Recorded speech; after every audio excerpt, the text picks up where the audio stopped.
हाय, मैं हूँ डॉक्टर श्वेता आराध्या। बहुत ही स्वागत है इस चैनल पे जो लिमिटलेस ब्रेन लैब और चैनल है। हमारी इंग्लिश के वीडियोस भी काफ़ी लोगों ने सराहे हैं, काफ़ी सारी कमेंट्स हैं, मैं उन सब की शुक्रगुजार हूँ। हिंदी में हम कोशिश के रूप में हमने ये पूरा चैनल स्टार्ट किया है। अगर कहीं लैप्स हो जाए तो बिल्कुल माफ़ कर देना। सो आज हम बात करते हैं मेडिटेशन पे। मेडिटेशन जो ये है ना बहुत ही मिसअंडरस्टूड, इसको समझा ही नहीं है, ऐसा भी मान सकते हैं हम। बड़े सालों की बात है, मैं जब बचपन में मेरे स्पिरिचुअल टीचर मुझे लगभग 16-17 साल की मैं थी, फर्स्ट ईयर एमबीबीएस में थी, तब मुझे मिले थे 18 अराउंड 18 आई मस्ट बी। और वो मैं कभी भूल नहीं सकती हूँ क्योंकि मैं उनके साथ काफ़ी कंट्रीज़ विज़िट करती थी और मेरा सबसे जो दिलचस्प ये था अलग-अलग कंट्रीज़ में जाना, स्पिरिचुअलिटी उतनी समझ में नहीं आती थी। पर्टिकुलरली 4 बजे सुबह में वो मेडिटेशन के क्लासेस लेते थे और मैं हमेशा से हर देश में जाके उनको बताती थी कि मैं खुश हूँ हॉरिज़ॉन्टल मेडिटेशन में। मैं अपनी नींद पूरी करूँगी, मुझे ये मेडिटेशन नहीं करना। काफ़ी साल बीत गए इस पूरे उसमें और हम एक पुणे में सेंटर को विज़िट कर रहे थे। तब मैं काफ़ी सारी चीज़ें सीख रही थी, मैं प्राणिक हीलिंग सीख रही थी, मैं पास्ट लाइफ रिग्रेशन सीख रही थी अपने लिए, क्योंकि अपने आपके जो चेंजेस है, बॉडी है, हेल्थ है, उसको समझने के लिए मैंने काफ़ी सारे ये सारे प्रयोग किए थे। तो हम जब ये पुणे में एक पर्टिकुलर सेंटर में गए थे, तो उन्होंने किर्लियन फ़ोटोग्राफ़ी खींची। उस टाइम पे मुझे किर्लियन फ़ोटोग्राफ़ी क्या थी वो समझ में नहीं आ रही थी। अब तो काफ़ी एडवांसमेंट हो गए हैं, अब आपके आईफ़ोन में ही ऑरा चेक वगैरह हो सकता है। तो वो बेसिकली ऑरा दिखाता है। Aura is nothing but an electromagnetic field, एक एनर्जी बॉडी है जो बाहर से आपको ऐसे नरी आँख से, नेकेड आई से नहीं दिखेगी। आपको एक स्पेशल कैमरा, एक फ़िल्टर का कैमरा डालना पड़ेगा। तो मैं भी थी और मेरे स्पिरिचुअल टीचर भी थे और मेरा जब स्कैन किया गया तो वो डॉक्टर बोला कि आप मेडिटेशन करते हैं? मैंने कहा नहीं, बिल्कुल नहीं। बोले आपको बहुत ज़रूरत है। तो मैंने कहा कि आप ऐसा कैसे बोल सकते हैं? बोले बहुत सारे व्हाइट स्पॉट्स हैं आपके एनर्जी बॉडी में और आप spiritual teacher he was stunned to see the image because एकदम ब्यूटीफुल विबग्योर पैटर्न का ऑरा आया था उनका। तो मुझे काफ़ी हद तक चोट लगी कि अरे! ऐसे व्हाइट स्पेसेस हैं, मुझे तो ठीक करना है इसको। तो जब ये ऐसी चोट लगती है तभी जाके आपकी आँख भी खुलती है। सो जो जापानीज़ उसमें बोलते हैं कि केंशो एंड साटोरी। केंशो जब एक डीप पेन आप अनुभव करते हैं तो आपको चेंज होना लाज़िम लगता है। अब मैं मेडिटेशन के पंथ पे तो गई लेकिन मैं कन्फ्यूज़ हो गई। जब मेडिटेशन की डेफ़िनेशन तक पढ़ने बैठी, कोई अभी तक साइंटिफिक रेल्म में कोई मेडिटेशन की डेफ़िनेशन ही नहीं है।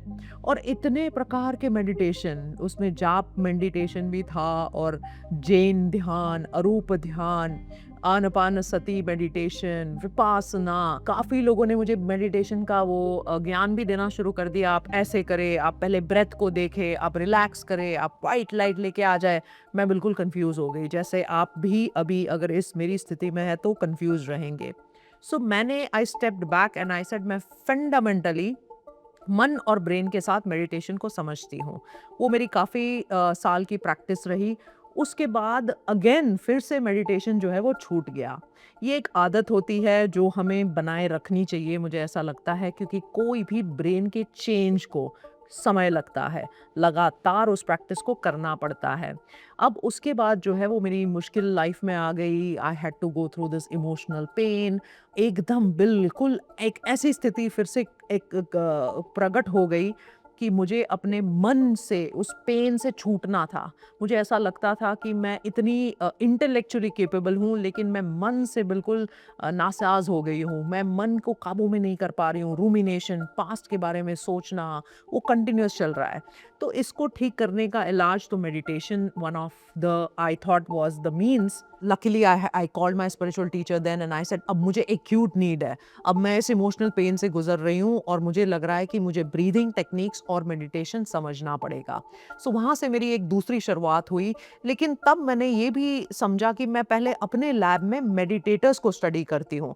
मुझे एक ऐसा लगता है कि what you can measure, you can manage. अगर आप कोई भी चीज़ मेजर कर सकते हो, अगर अगर मैं अपने ब्रेन में समझ सकती हूँ कि ये एक प्रकार का वेव है, वो इतना कम है, इतना ज़्यादा है, तो एक एक अलग मज़ा भी आता है। मैं साइंटिस्ट, दिमाग तो मेरा साइंटिस्ट के जैसे चलता है, तो उस हिसाब से। और दूसरा ये भी कि आप लॉन्जिट्यूडनली उसको ट्रैक कर सकते हैं, आप उसको मॉनिटर कर सकते हैं। दवाइयाँ हम कैसे ट्रैक करते हैं, हम ब्लड काउंट कराते हैं, हम ये कराते हैं, तो हम जब ऐसी टेक्निक्स करते हैं तो ब्रेन में क्यों नहीं? सो ये मेरा हमेशा से एक प्रयोग भी रहा था और एक पर्याय भी रहा था। सो मैंने लैब में अपने ही ब्रेन को भी स्टडी करना शुरू कर दिया और मैंने इनवाइट किया मेडिटेटर्स को। काफ़ी सारे लोग जो 30-40,000 आवर्स के मेडिटेशन कर चुके थे, उसमें काफ़ी सारे मंक्स भी थे, बुद्धिस्ट लोग भी थे, उसमें हिंदू मंक्स भी थे, सेंट्स थे, उसमें कोई क्रिश्चियन ये भी था। इर्रिस्पेक्टिव, कोई भी जाति नाती के अलावा एवरीबडी हु वाज मेडिटेटिंग, उन सब का हमने डेटा गैदर किया। जो हमने पाया मेडिटेशन में कि सब लोगों के थीटा का लेवल जो है, alpha is a slow wave, आंख बंद करने पे आता है, जब मैं सो जाऊं तो डेल्टा आता है, उसके बीच की जो रिदम है वो है थीटा। सो काफ़ी लोगों में ये थीटा पाया गया। अब थीटा इतनी मात्रा में पाया गया कि उनकी बेसलाइन रिदम ही पोस्टीरियरली थीटा मिली। उनके परफेक्टली अलाइंड हमें ब्रेन मिले। उनका जो लिम्बिक सिस्टम था, इमोशनल सिस्टम, जो कि हमें फाइट फ्लाइट फ्रीज वगैरह कराता है, वो काफ़ी हद तक काम और क्वाइट मिला। सो ये काफ़ी रिपीटेडली हमें ये सारे फाइंडिंग्स जो है वो इन मेडिटेटर्स में मिलते गए। तो मुझे अपने ब्रेन में भी इन सारे को मेजर करके इसी रूट पे जाना था। तो अब मैंने ये भी समझा कि मेडिटेशन के जो प्रकार होते हैं वो हर मन के लिए अलग अलग होते हैं। अगर मुझे फोकस और कंसंट्रेट करना है तो मुझे त्राटक करना पड़ेगा। अगर मुझे रिलैक्स करना है तो मुझे बॉडी स्कैनिंग वाला एक मेडिटेशन करना पड़ेगा, या मुझे अल्फा थीटा वाला म्यूजिक लगेगा। अगर मुझे कुछ लेट गो करना है, फॉरगिव करना है, मैं पकड़ के बैठी हूँ अपने अवचेतन मन में, तो मुझे लेट गो करने के लिए एक अलग टाइप का मेडिटेशन लगेगा। सो वहाँ से हमारी न्यूरो मेडिटेशन की जर्नी शुरू हुई कि हर मन, every brain is at a different level. किसी की कोई डिमांड है, किसी का कोई प्रॉब्लम चल रहा है, किसी का कोई गति चल रही है, तो हम क्या ऐसा कर सकते हैं जो हर किसी को मेडिटेशन का फायदा भी हो, टेक्निक भी एक इंडिविजुअलाइज फॉर्म में लगे और आउटकम भी मेजरेबल हो। वहाँ से हमारा न्यूरो मेडिटेशन का, आप अभी इस डिस्क्रिप्शन में भी type of meditation which suits you, वो एक जो है क्वेश्चनर भर सकते हैं।